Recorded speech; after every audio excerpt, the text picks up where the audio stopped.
Hello and welcome. This is Nikki. I want to show you a few more features on the user interface.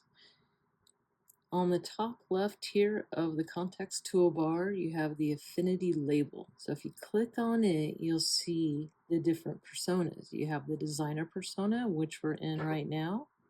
You have the pixel persona, which you can just draw rasterized images. You can draw freely. On the export persona, you can export different pieces of your artwork. I'm going to go back to the designer persona, which is where you do your vector artwork. When you go to this menu right here, you can convert your document, resize, export what you have, export as a template. You can print from here. You can place a photo. You can work with artboards. You can do different things with your canvas. You have spelling options. You can toggle on and off your command controller. You have assistant options, notification options, and there's default. I'm going to click off that. I'm going to go to the next one, which is different things you can do here. You have duplicate, cut, copy, paste, all those kind of things. Insertion targets, basically another menu for if you want an object behind, on top, or inside. Operations, select all, group, ungroup, all, kind of the same sort of features you would have on your layers menu. Up here you have a fill mode.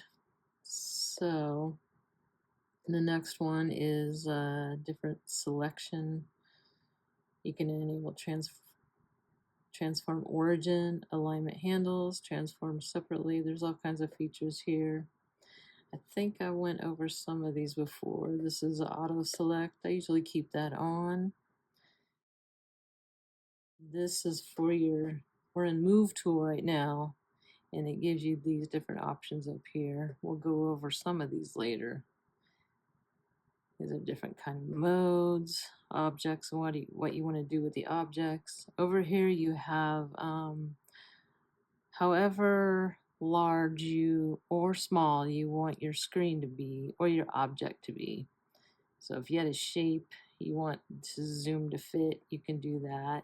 You can zoom in really close and get up to like 800%. There's actual size and then there's pixel size.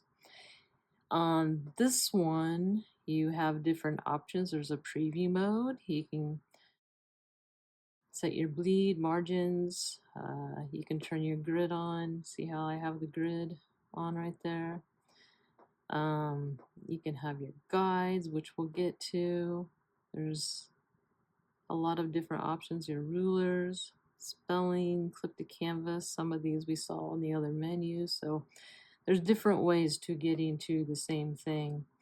On this one, you'll use a lot because this is the snapping feature. And if you can enable snapping right there, you can change whatever snapping options you want. And there's several of them right here. And you'll probably want to toggle these off and on depending on what you're working on.